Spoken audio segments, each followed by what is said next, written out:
നമസ്കാരം. സജീസ് ഇന്നോവേഷൻസിൻ്റെ ഒരു special Vishu cooking എപ്പിസോഡിലേക്ക് എല്ലാവർക്കും സ്വാഗതം. ഇത്തവണ വിഷുവിന് നമ്മൾ ഉണ്ടാക്കുന്ന വളരെ സ്പെഷ്യലായിട്ടുള്ളൊരു പായസമാണ്. അതായത് മുളയരി കൊണ്ടുള്ളൊരു പായസം. മുളയരി എന്ന് പറഞ്ഞാൽ വളരെ കോമൺ ആയിട്ട് എല്ലായിടത്തും അവൈലബിൾ അല്ലെങ്കിലും ചില ഭാഗത്ത് കിട്ടുന്ന സാധനമാണ്. ഞാനിത് വയനാട് പോയപ്പോൾ ഇത്തവണ വാങ്ങിയിട്ട് വന്നതാണ് നിങ്ങൾക്ക് സ്പെഷ്യലായിട്ട് പായസം ഉണ്ടാക്കാൻ വേണ്ടി.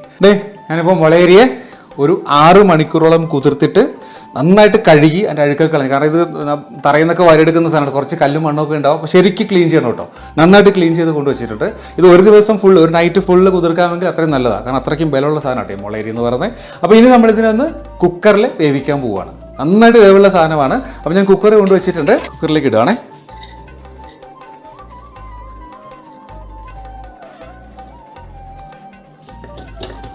അപ്പോൾ ഇനി നമ്മളിതിലേക്ക് ആവശ്യമായിട്ട് വെള്ളം ഒഴിക്കണം. അതായത് ഞാനിപ്പോൾ ഒരു 1/2 കിലോ, നേരത്തെ പറയാൻ പറഞ്ഞത് 1/2 കിലോ ആണ് ബാംബു റൈസ് എടുത്തിരിക്കുന്നത്. അപ്പോൾ ഇതിൻ്റെ ഇരട്ടി വെള്ളം, അതായത് ഒരു 3 കപ്പ് ഉണ്ട്. ഞാൻ നോക്കുമ്പോൾ 3 കപ്പ് റൈസിന് ഒരു 6 കപ്പ് വെള്ളം ഞാൻ എടുത്തിട്ടുണ്ട്. അത്രയിലേക്ക് ഒഴിച്ചു കൊടുക്കുകയാണ്. നന്നായിട്ട് വേവുള്ളതുകൊണ്ട് കുറച്ച് അധികം വെള്ളം വെക്കേണ്ടി വരും കേട്ടോ. അപ്പോൾ ഇതൊരു മീഡിയം ഫ്ലെയിമിൽ ഒരു 10 വിസിൽ വരുന്നവരെങ്കിലും വേവിക്കണം എന്ന് എനിക്ക് തോന്നണേ. അപ്പോൾ എക്സ്ട്രാ വേണമെങ്കിൽ ഞാൻ പിന്നെ പറയാം. എന്തായാലും ഒരു 10 വിസിൽ ആദ്യം വേവിക്കാൻ്റെ പരിപാടി. അപ്പോൾ ഇത് വേവുന്ന സമയം കൊണ്ട് ബാക്കി പരിപാടിയിലേക്ക് ഞങ്ങൾ കിടക്കുകയാണ്. ആസ് യൂഷ്വൽ എന്നെ സഹായിക്കേണ്ടേ ഉദയൻ എത്തിയിട്ടുണ്ട്. അപ്പോൾ ഇത് വേകുന്ന സമയം കൊണ്ട് നമുക്ക് ബാക്കി പരിപാടികൾ ചെയ്യാം.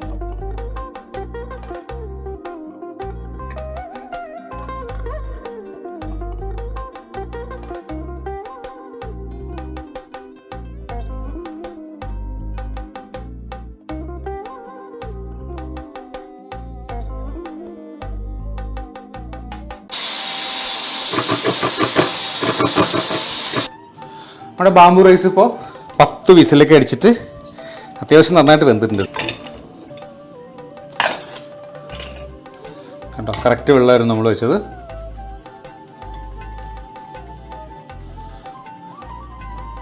വെന്തിട്ടുണ്ട്. നിങ്ങളുടെ കുക്കറിൻ്റെ സ്വഭാവം അനുസരിച്ച് വിസിൽ കൂടുകയോ കുറയുകയോ ചെയ്യൂട്ടല്ലോ. അപ്പോൾ ഇത് 10 വിസിൽ അടിച്ചിരിക്കണം. കറക്റ്റ് വെന്തിട്ടുണ്ട് നന്നായിട്ട്. നമുക്ക് ഇതിനങ്ങോട്ട് മാറ്റി വെച്ചിട്ട് അത് തണുക്കട്ടെ കുറച്ച് നേരം. ഇനി ഞാൻ മറ്റൊരു പാന് സ്റ്റൗവിലേക്ക് വെക്കുക കേട്ടോ.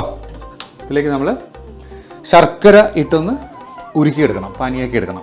അപ്പോൾ ഇതിന് ഞാൻ എടുത്തിരിക്കുന്നത് ഒരു 10 ക്യൂബ് ശർക്കര കേട്ടോ. ഒരു 700 ഗ്രാം 750 ഗ്രാം ഉണ്ടാവും. 1/2 കിലോയ്ക്ക് നമ്മൾ ചെയ്യാൻ പോകുന്നത്.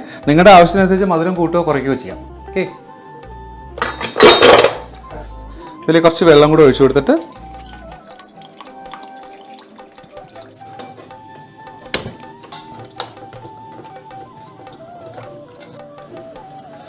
അത് നമ്മുടെ ശർക്കര നന്നായിട്ട് ഉരുകി തിളച്ചു വന്നിട്ടുണ്ട് കേട്ടോ. ഇപ്പം ഞാൻ ഫ്ലെയിം ഒന്ന് ഓഫ് ചെയ്ത് കൊടുക്കുകയാണേ. ഇപ്പോൾ നമ്മുടെ ശർക്കര പാനി ഒന്ന് തണുത്ത് വന്നിട്ടുണ്ടേ. തണുക്കുമ്പോൾ നന്നായിട്ടൊന്ന് അരിച്ചെടുക്കുക. ഒത്തിരി മണ്ണും പൊടിയൊക്കെ ഉണ്ടാവാൻ ചാൻസ് ഉണ്ട് കേട്ടോ.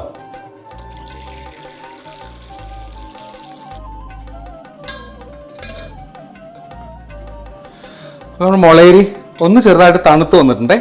തണുത്ത് വരുമ്പോൾ ഞാനിതിനെ ഒന്ന് ഒരു മിക്സിയുടെ ജാറിലേക്ക് മാറ്റുകയാണേ.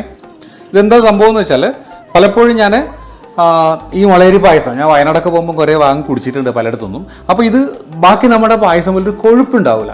അതായത് ഒന്ന് വിട്ട പോലെ നിൽക്കും. അപ്പോൾ എനിക്ക് തോന്നുന്നത് ആ ഒരു കൊഴുപ്പ് കിട്ടണമെങ്കിൽ ചെറുതായിട്ടൊന്ന് അടിച്ച് മിക്സിക്ക് ചെറുതായിട്ടൊന്ന് ക്രഷ് ചെയ്താൽ ഒന്ന് ചേർന്നിട്ട് പായസമായിട്ട് ചേർന്നിട്ട് ഒന്ന് കൊഴുപ്പുണ്ടാവും എന്ന് എനിക്ക് തോന്നുന്നു. നമുക്കതൊന്ന് ട്രൈ ചെയ്ത് നോക്കാം.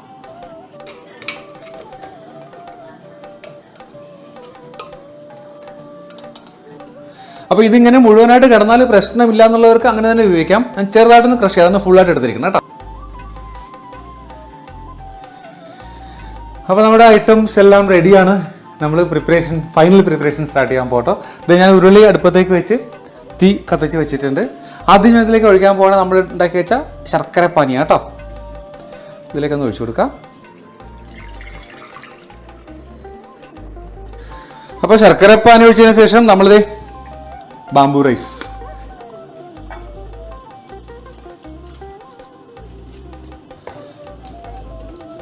കുറച്ച് അധികം ഉണ്ട് കേട്ടോ.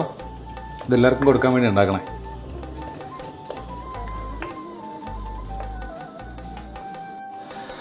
ഇതാക്കിയ ശേഷം നമ്മൾ ഇനി ഇതിലേക്ക് അടുത്തൊഴിക്കേണ്ടത് തേങ്ങയുടെ 2ാം പാലാട്ടോ. ഞാനൊരു 6 കപ്പ് 2ാം പാലെടുത്ത് വെച്ചിട്ടുണ്ട്. ചെറിയൊരു അബദ്ധം പറ്റി നമ്മൾ എടുത്ത ഉരുളി കുറച്ച് ചെറുതായി പോയിട്ടോ. അതുകൊണ്ട് കുറേശ്ശെ വീതി ഞാൻ ഒന്ന് വറ്റിച്ചെടുക്കേണ്ട പരിപാടിയാണ്.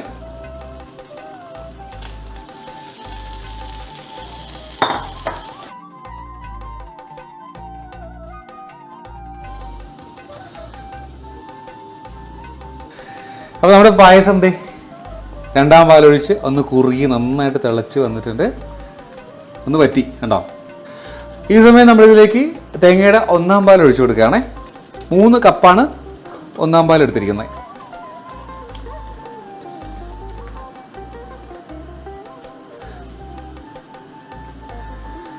ഈ ഒന്നാം പാൽ ഒഴിച്ച് നമ്മൾ മിക്സ് ചെയ്താൽ പിന്നെ തിളയ്ക്കാൻ പാടില്ല, ഒത്തിരി അങ്ങോട്ട് ചൂടാവാൻ പാടില്ലേ.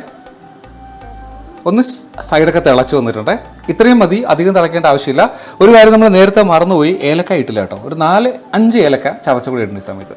നിങ്ങൾക്ക് ഏലക്കയുടെ മണം അധികം ഇഷ്ടമാണെങ്കിൽ കുറച്ച് അധികം ഇട്ടുള്ളൂ, പൗഡർ ഇട്ടാലും മതി കേട്ടോ ഏലക്കയുടെ. നമ്മളിതിൻ്റെ ഫ്ലെയിം അങ്ങോട്ട് ഓഫ് ചെയ്യാണ്. ഓഫ് ചെയ്തതിന് ശേഷം ഒരു ചെറിയ പരിപാടിയും കൂടെ ബാക്കിയുണ്ട്, അതങ്ങോട്ട് നോക്കാം നമുക്ക്. ഞാനൊരു ചെറിയൊരു പാൻ അടുപ്പത്ത് വെച്ചിട്ടുണ്ട്. അപ്പോൾ അതിലേക്കൊരു 2 ടേബിൾ സ്പൂൺ കണക്കാക്കി നെയ്യ് ഒഴിച്ച് കൊടുക്കുകയാണേ.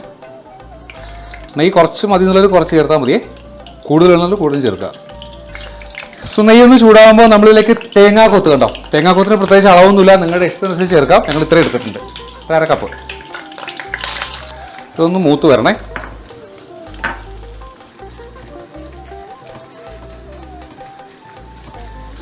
അപ്പോൾ തേങ്ങാക്കൊത്ത് ഒന്ന് മൂത്ത് വരുമ്പോഴത്തേക്ക് ഇതിലേക്ക് കാഷ്യൂനട്ട് ഇട്ട് കൊടുക്കുക കേട്ടോ. ഒരു 10-15 ഞാൻ എടുത്തിട്ടുണ്ട്. കാഷ്യൂനട്ട് ചെറുതായിട്ടൊന്ന് ഫ്രൈ ആയി വരുമ്പോൾ ഇതിലേക്ക് റൈസിൻസ് ഉണക്ക മുന്തിരിയാണേ അങ്ങോട്ട് കൊടുക്കുക. ഈ മുന്തിരി ഒന്ന് വീർത്ത് വരുന്നവരെ ഇളക്കി കൊടുക്കുക കേട്ടോ. അപ്പം മുന്തിരി വീർത്ത് വന്നിട്ടുണ്ട്. നമുക്ക് ഇനി പതിയെ ഇതിൽ നമ്മുടെ പായസത്തിലേക്ക് ഇട്ട് കൊടുക്കാം.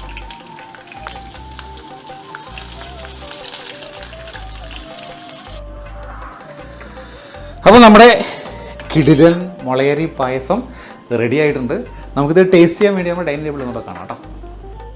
അപ്പോൾ നമ്മുടെ മുളയരി പായസം ഇത് റെഡിയാക്കിയിട്ട് വളരെ ഭംഗിയായിട്ട് കൊണ്ടുവച്ചിട്ട് നല്ല തിക്കായിട്ട് വന്നിട്ടുണ്ട് കണ്ടോ. ശരിക്ക് കൊഴുപ്പുണ്ട്. എനിക്ക് വേണമെങ്കിൽ മിക്സിക്ക് ചെറുതായിട്ടൊന്ന് കൃഷി ചേർത്തേണ്ട ഗുണമായിരിക്കും അത്. നല്ലൊരു മണം വരുന്നുണ്ട്, നെയ്യുടെയും ഇത് വറുത്ത തേങ്ങയുടെയും കാഷ്യൂനട്ടിൻ്റെ ഒക്കെ കൂടെ മണമായിരിക്കും അത്. അപ്പോൾ ഞങ്ങളിത് 2 ചെറിയ മൺ ഗ്ലാസ്സിലേക്ക് കുറേശ്ശെ എടുത്ത് വെച്ചിട്ടുണ്ട്. ഒന്ന് ടേസ്റ്റ് ചെയ്ത് നോക്കാം കേട്ടോ എങ്ങനെയുണ്ടെന്ന്. ചൂടുണ്ട്.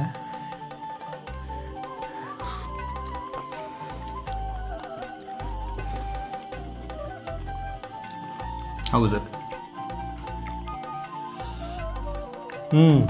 രസമുണ്ട്.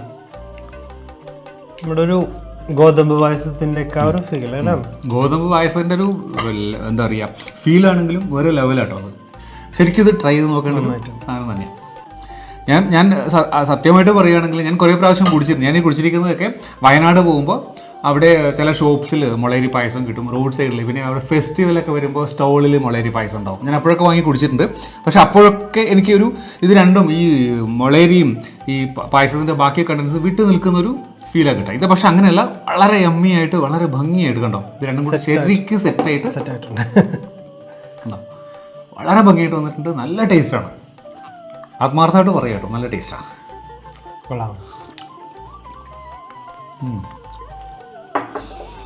അപ്പോൾ മുളയരി കിട്ടിയാൽ ഉറപ്പായിട്ടും ഈ സാധനം ഒരു പ്രാവശ്യമെങ്കിലും ട്രൈ ചെയ്ത് നോക്കാം. അപ്പോൾ മറ്റൊരു വീഡിയോയുമായിട്ട് വീണ്ടും കാണുന്നവരെ bye from Sajees innovations and happy Vishu to all.